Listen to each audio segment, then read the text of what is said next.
Listo, ya. Buenos días, profesor y compañeros. Nos presentamos. Somos Mauren Lorena Montenegro Monge, Jennifer Alejandra Zabala Ruiz y a quien les habla Johan Andrés Vargas Franco. El día de hoy vamos a exponer de forma muy breve los impedimentos y recusaciones con los sujetos procesales. Primero tenemos que tener en cuenta de dónde provienen esos impedimentos y recusaciones. Todos sabemos qué es la función pública y de dónde proviene, que es la relación que hay entre el Estado y los servidores públicos para ir en pro del servicio a la comunidad, ¿sí? Esa función pública se encuentra permeada de principios, obligaciones, impedimentos, recusaciones, entre otras. Esto con la finalidad de que tengan un límite y poder delimitar esas funciones para el buen funcionamiento de sus obligaciones. Esos impedimentos y recusaciones vienen también antecedidas por un conflicto de interés, según el concepto 075661 del 2022 del Departamento Administrativo de la Función Pública. Nos dice que los impedimentos y recusaciones vienen por los conflictos de intereses que provocan, ya sea por posibles beneficios propios, dado por sus influencias directas con las actuaciones disciplinarias, o tener algún cónyuge, compañero permanente o alguno de sus parientes dentro del cuarto grado de consanguinidad o segundo afinidad o primero civil. En el Consejo de Estado, en la sentencia número 25.0002315 del 2010, nos señala que el interés que genera el conflicto debe ser directo. Es decir, que no debe haber algún beneficio al servidor público de forma inmediata.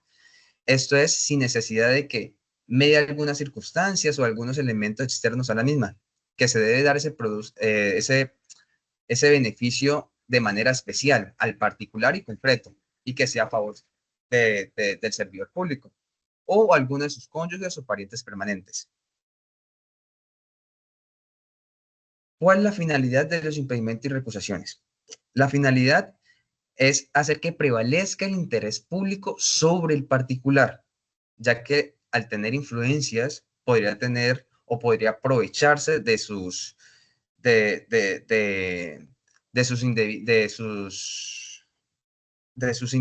actuaciones indebidas para sí o para terceros.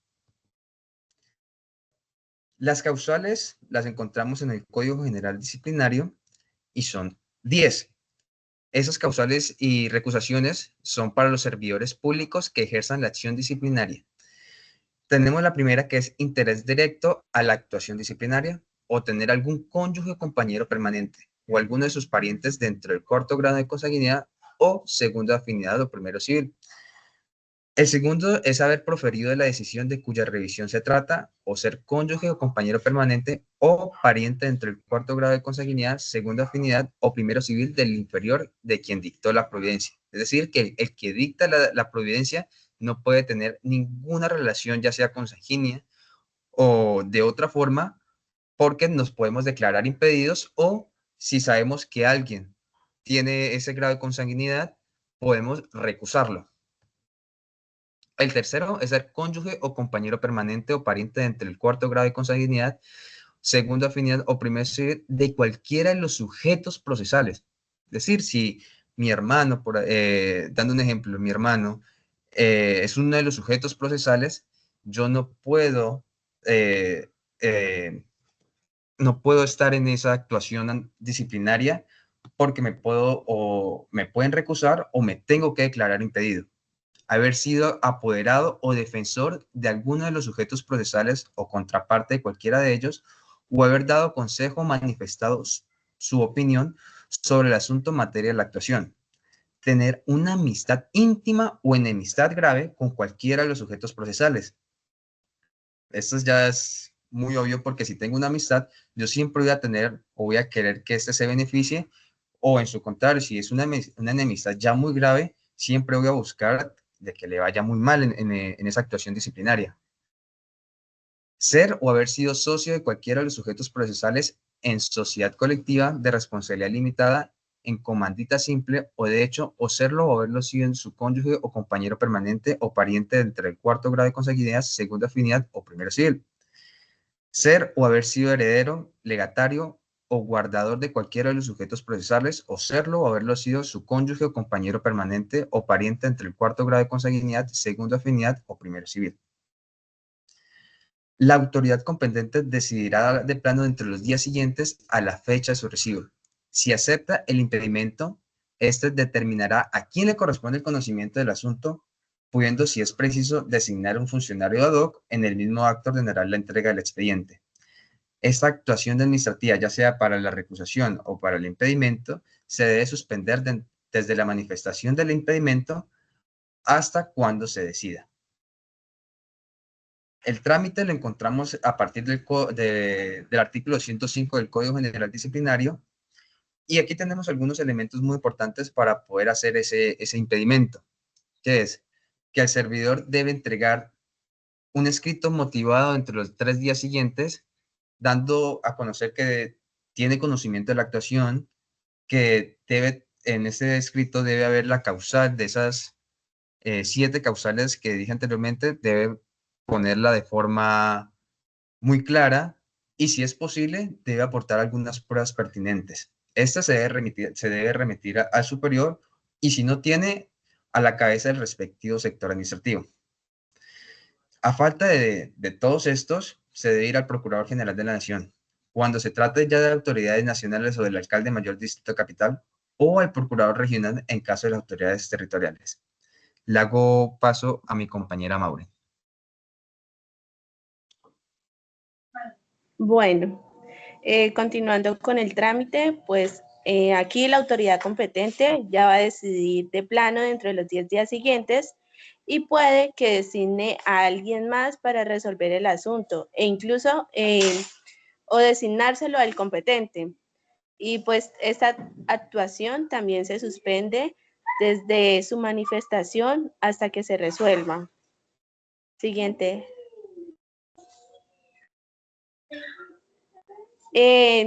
Cuando se presenta una recusación de cualquier persona por las causales descritas anteriormente por el compañero, debe estar acompañado de las pruebas pertinentes para sustentar esa recusación.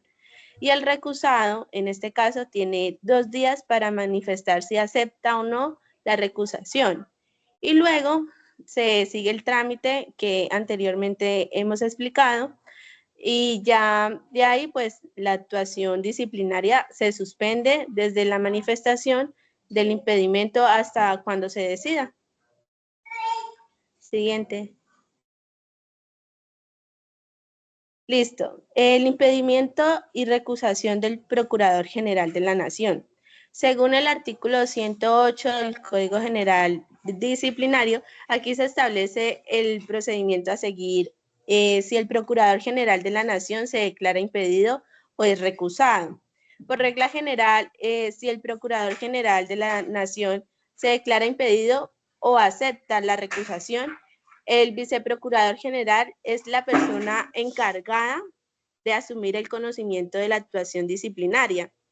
En caso de que el procurador general no acepte o diga que no quiere aceptar la causal de recusación, este debe enviar inmediatamente la actuación disciplinaria a la sala de consulta y de servicio civil del Consejo de Estado en un plazo de 5 días para que ésta tome una decisión.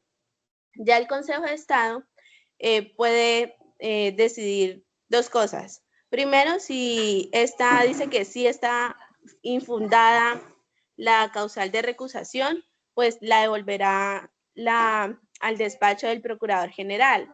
Y por otra parte, si dice que esta causal es aceptada, la enviará al despacho del Viceprocurador General. Siguiente. Listo. Como los sujetos procesales en el ámbito disciplinario son los actores clave en la investigación y juzgamiento de una falta disciplinaria, y su intervención es fundamental para garantizar el debido proceso y la protección de los derechos de las partes que se encuentran involucradas. Esto implica que cada uno de los sujetos tiene un rol específico que ayuda a contribuir en el proceso, valga la redundancia, con transparencia y justicia, y que todo pues se resuelva según lo establecido en la norma. Siguiente.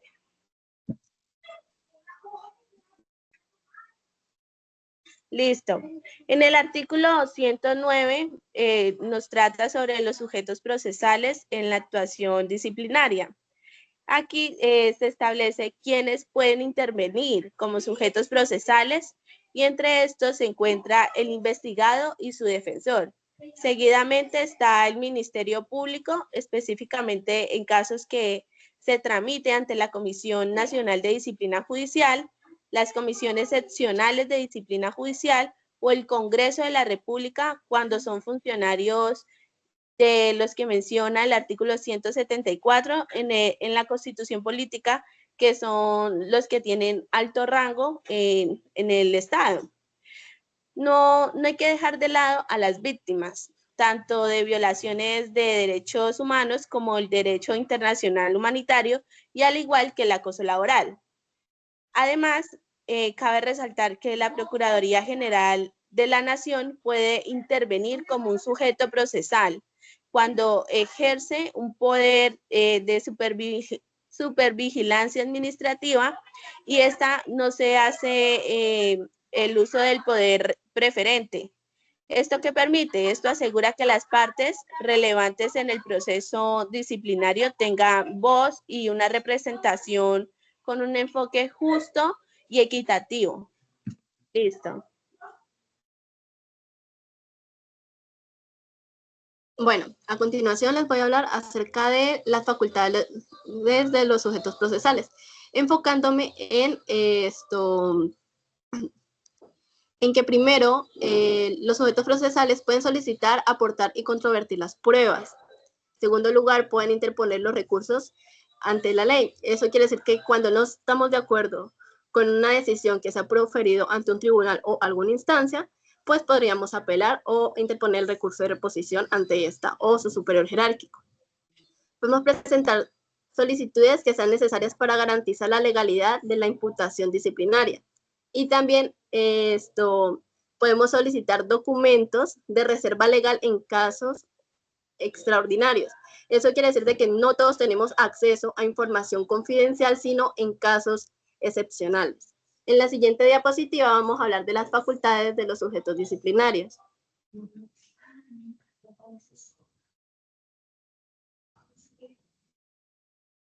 Entonces, aquí el quejoso es la persona que presenta la queja o denuncia disciplinaria.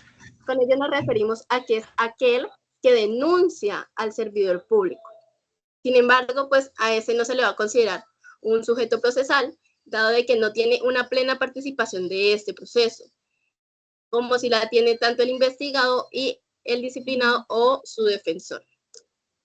Los derechos del quejoso aquí son limitados, porque él solamente puede presentar y ampliar la queja bajo gravedad de juramento.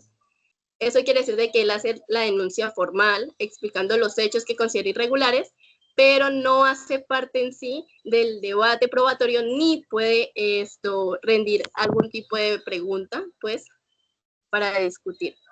Cabe destacar de que aquí puede aportar las pruebas que tenga en su poder, puede recurrir a una apelación en caso de que no esté conforme con la decisión y puede conocer del expediente, siempre que este no esté bajo reserva legal. Un ejemplo de ello podría ser el siguiente. María Torres es una funcionaria de carrera administrativa en la Secretaría de Hacienda de aquí de Florencia Caquetá. Ella durante varios meses ha sido víctima de acoso laboral por parte de su jefe directo, el señor Juan, y también del subsecretario de presupuesto de aquí de Florencia Caquetá.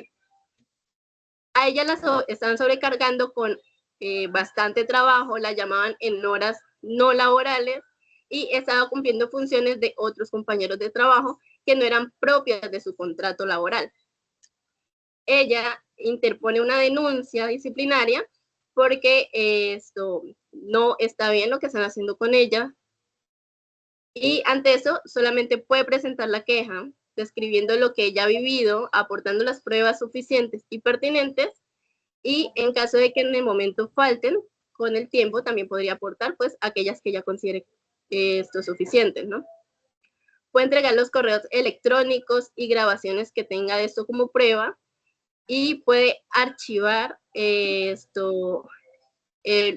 la queja en caso de que ella ya no lo considere pertinente. En la siguiente diapositiva vamos a hablar de que la calidad del disciplinado siempre va a comenzar desde el momento en que se emite el auto de apertura de investigación o la orden de vinculación al proceso y no antes. Ante esto, pues se va a interponer una notificación personal y para ello el funcionario que lleva la investigación debe notificar personalmente al disciplinado sobre la apertura de este proceso. Cabe destacar de que aquí se debe tener la dirección registrada en el expediente o en la hoja de vida, pues al momento en que se haya hecho una contratación o nombramiento, o la forma en la que se haya vinculado pues al funcionario respecto pues a sus actividades. Y debemos tener muy en cuenta de que en este punto pues no se van a suspender la práctica de pruebas en ningún momento. Cuando se realiza un trámite de notificación personal, no se suspende. Y si alguna prueba se realiza sin la presencia del disciplinado, esta debe repetirse o ampliarse inclusive. Esto solamente pasa si el disciplinado lo solicita para garantizar su derecho a la defensa.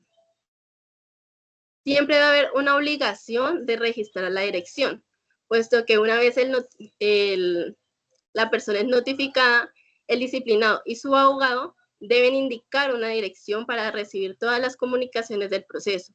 Si ellos no hacen esto, todas las notificaciones se enviarán a la última dirección conocida o la que hayan suministrado pues en el momento de su vinculación. En la siguiente diapositiva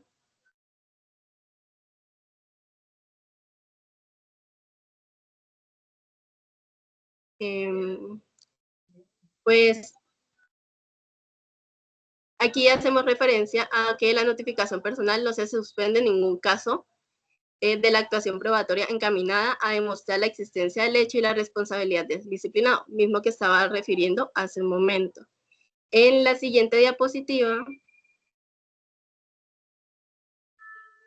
hablamos acerca de los derechos del disciplinado.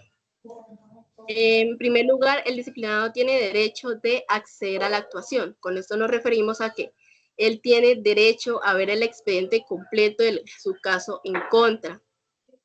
Esto incluye tanto los documentos como las pruebas, las decisiones y cualquier otro elemento del proceso. Cada vez que así puede tener conocimiento de qué se le está acusando, por qué se le está investigando y puede preparar su defensa, pues esto se hace en virtud de que puede aportar pruebas que sean suficientes, ¿no? En segundo lugar, se puede asignar un apoderado. Todo disciplinado tiene derecho a elegir a un abogado o apoderado de confianza que lo represente durante todo el proceso.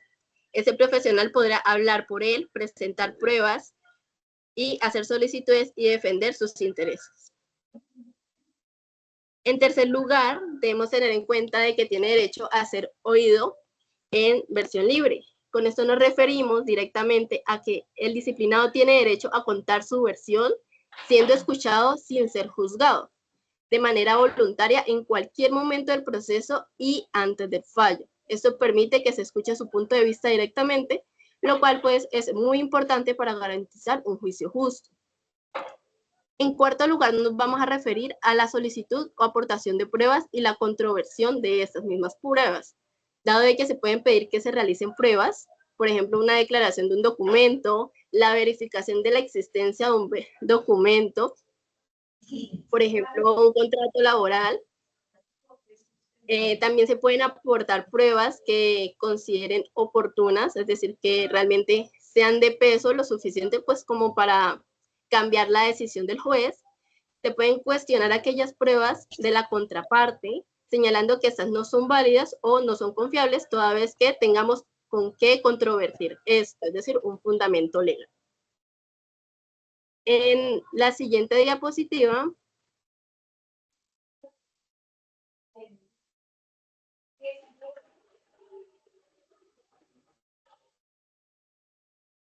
En la siguiente diapositiva vamos a rendir los descargos. Ellos tienen derecho a, bueno, todo disciplinado tiene derecho a responder formalmente a los cargos que se le hagan. Eso significa que pueden explicar por escrito o verbalmente por qué considera que no se cometió esa falta.